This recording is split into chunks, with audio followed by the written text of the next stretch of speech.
Hi guys, it's Amy from the Warrior Programme checking in for podcast episode 2, which is very, very exciting to have a podcast, my god.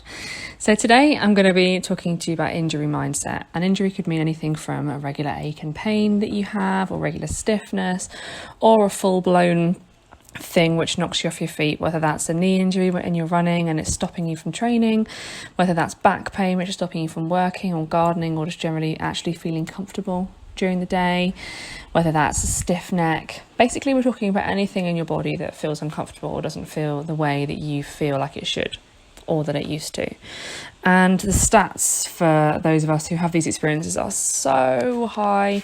So you are not on your own with any of these experiences, absolutely, trust me. I know it can feel sometimes like our body is breaking and it must just be us, or we must have done something wrong, or we must be broken, we must be weak, we must be all these adjectives, but actually from my experience the truth is not that. The truth is that you are vastly more common in having some kind of discomfort or pain than those who don't. So welcome to the club, welcome to your friends, because everyone listening here is probably listening because they've had some kind of experience like that or is having one right now. So injury mindset, why is this of interest? So for me, I'll tell you a little bit more about my story. I've had loads of injuries. I am pretty hypermobile, and being hypermobile doesn't mean that you're really, really bendy necessarily, weirdly enough. It doesn't mean that you're the best in the yoga class, or that you can do the splits, or that you can just bend into all these sorts of contortion positions. What it means is that the cells in your body have got a really funny way of telling where they are in space. So they might think they're doing something, but they're actually not. They're doing something completely different. It also means that the tissue which holds you together is a little bit more slack, which means that your joints move through a bigger range than somebody else's might say. So I'm going to do another podcast on hypermobility another time, but to suffice that to say for now, I'm really bendy in that way. And a lot of the clients, about 70 to 80% of the clients that I have worked with over the past coming up to 5 years have that experience, and as a result we tend to get injured a little bit more often than those who, in inverted commas, have got joints that are normal. So I have sprained my ankles more times than you can tell. I've sprained both in one day, falling down the stairs in the morning and then falling off a curb in the afternoon. So that was a good day. I've had 2 bulging discs in my back. I've got really bendy elbows, so I've had elbow stuff going on in the ligaments and tendons in my elbows. I've had lots of stuff. And trust me, at times when you have these things happen, particularly the more serious ones like the discs, it can really floor you. And it can make you feel broken, it can make you feel fucked, it can make you feel like you're weak, like you're damaged, like your body is this. And it can really put you off doing anything about it. It can make you feel really powerless, and that's a shitty feeling. So I'm here today to help you move through that feeling, and to help you move into a place where you feel like you have got some control over what happens to or for you, so that you can take some action and get yourself to where you want to be. That's the purpose of me here today. So a lot of us have been to see therapists when we have these experiences. So we might go and see a physio if our knees are hurting. We might go and see a chiropractor if our back's stiff. We might go and see an osteopath, if we've got hip pain, all sorts of things. And there are many, many ways to skin a cat. And we've all tried lots of different things to get to where we want to be, which is obviously out of pain, feeling stronger, feeling back in control again. And lots of these people are absolutely bloody amazing. They do a great job. But unfortunately, on the other side, quite a lot of them are quite shit.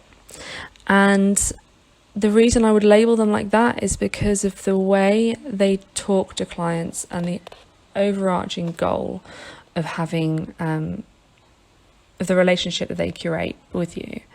And this isn't an intentional thing necessarily. It's not something that they're choosing to do, but it is something that's really, really insidious in the health and well-being industry. And what the Warrior Programme is about is doing things in a way that is honest, that is truthful, and that is real, and ultimately giving you the tools to get to where you want to be, rather than making you stay with us forever. That's not what we're about.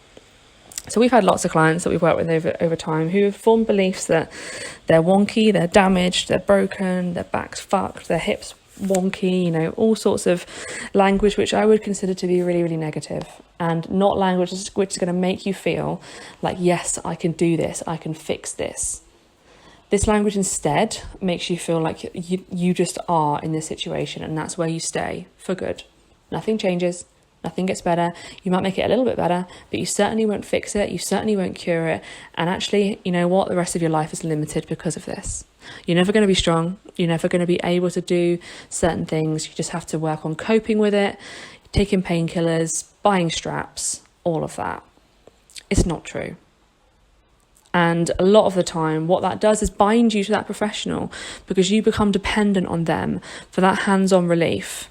You become dependent on them to fix you.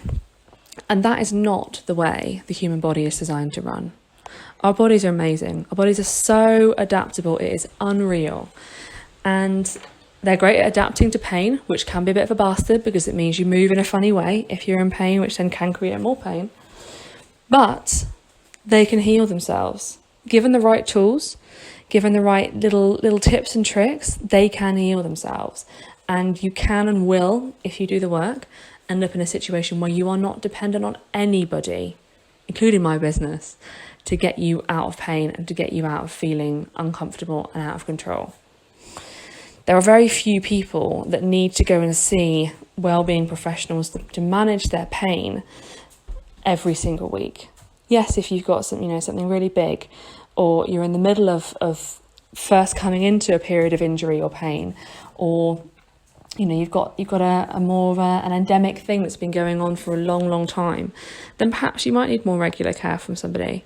But if you are someone who works at a desk, who has back, neck, knee, hip, shoulder pain, you are very unlikely to go and need to see somebody regularly all the time to bring you out of pain with their hands. For me, that's just not the truth. The truth is instead finding out what is going on and having that real true explanation from somebody who knows, which we all need. We all need to be told the truth of what's going on, but in empowering language so we can do something about it, not so we can make our headspace smaller and believe that we are lesser and therefore we can't, and therefore I am now dependent on you to help me. So words like, hanging by a thread, zero muscle, you don't have any hamstrings, all those kind of phrases, they aren't the truth. Okay, sure, your hamstrings might not be firing the way they should be. You might, benefit from having some more hamstring muscle built, but you've got hamstrings. You've definitely got them there, because if you didn't, you wouldn't be standing up. And it's just all those little things which might seem more like conversational hyperbole to begin with, but actually repeated by somebody in a position of authority, which, somebody who's in a wellbeing role is, because you've gone to see them with a vulnerability for help. Those things become beliefs, and those beliefs are really dangerous. If you start to believe you're weak or that you're broken, you will act like you are weak or broken. You won't feel able to do things that some of us consider to be really basic.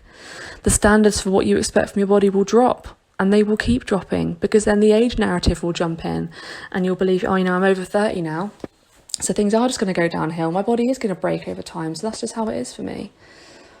What if you didn't believe those things? What if instead you believed that the only inevitable thing with living in a human body is that you would die one day? What if it is not inevitable that your body is going to decline and that you are going to experience X, Y, and Z as you reach certain ages? What if you don't have to accept that hitting 40 means that you're going to be in pain, or hitting 50 means you've got to stop weightlifting? What if you don't have to believe those societal constructs, things that we've made up? What if you could believe a different thing for yourself? So you have a choice as to whose advice and opinions you take into yourself. People are going to talk at you till the end of time. People are always going to say stuff. Doesn't mean you have to believe it. So you have a choice as to whose language you take into your system and allow to determine who you are as a person, or what your body's like, or how you function. If someone says something which doesn't feel right to you, then don't take it in. Redeveloping that connection with gut instinct is so important to us in the modern day. We are so disconnected from it. And that's no one's fault. That's just kind of how we do it. Certainly how I've done it for years, until realising that was something I wanted and needed to reconnect with. So if someone's saying something to you and your gut feeling is, A, they've got it wrong. Professionals get it wrong. We all get it wrong. If you don't think that the diagnosis you're being given or the words that are being used are accurate for you, or fair, or true, then question it. If words are being used that you don't understand, which again is disempowering, to hide behind professional language is to disempower you, in my opinion. So to use, big words in inverted commas that aren't layman's terms, or to explain things quickly or hurriedly, or as if it's an irritation, that's not okay. And you have a right to leave that appointment and know what's going on for you, what it means for you, what you have to do next, other than booking your next appointment in. That isn't the only thing that you have to do. You need to understand. And to date, I have never spoken to a client who had been to see a physio, osteo, chiropractor, and I asked them, okay, cool, what's this person said to you is going on then? Because they're in a place that they don't feel in control. They feel at sea with this ache or pain or poor posture or whatever. I've not spoken to anyone yet who's been able to answer that question, because they didn't have that explained to them. They didn't have the chance to have that power. Someone else decided, oh, they don't need to know, or I'll fix it, or, oh, it's not important. I haven't got time, I've got another patient to see. Someone decided those things. And that's not good enough. It's not good enough for you. It's not good enough for our body, this thing which allows us to experience this world. We need to be in charge. We need to act like the owner of the body and decide that we need more knowledge than that, thanks. So if you can't do it now, okay, cool, send me an email to explain to me. If the email comes through and you don't get it, say.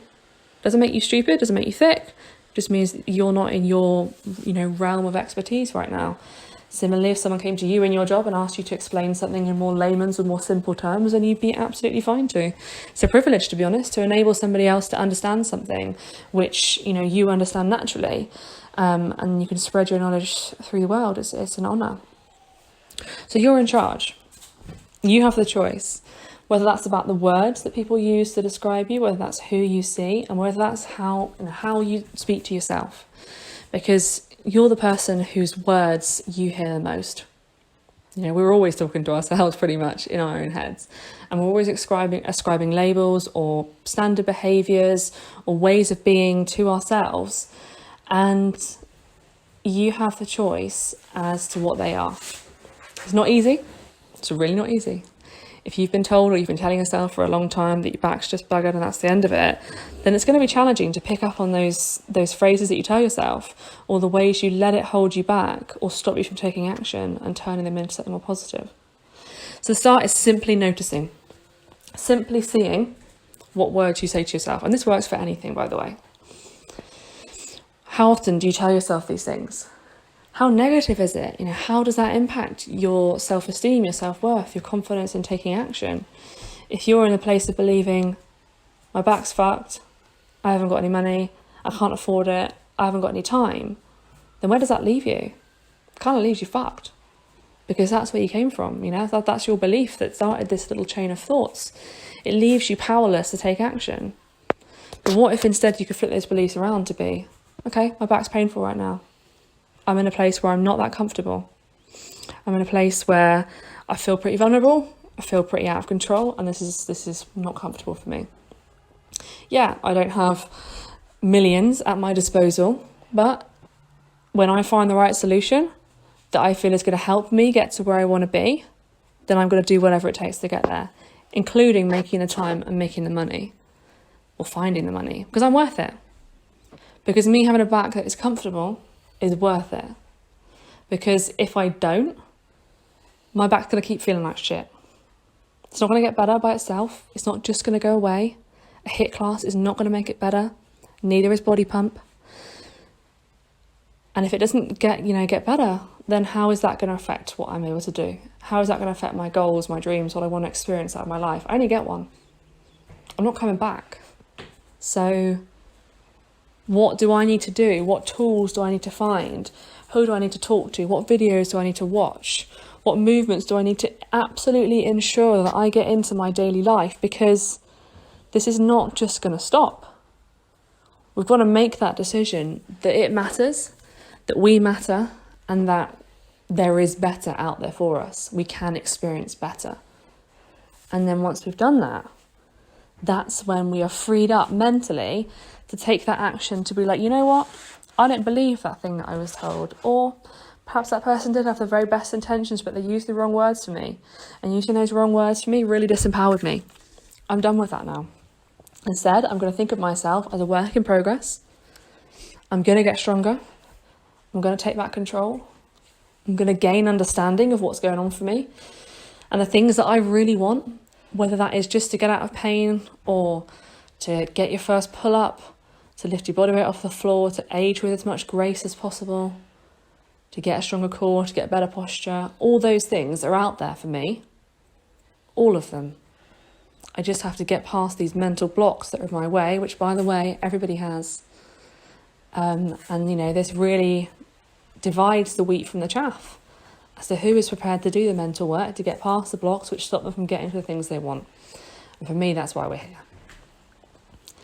So which side of that line are you going to fall on?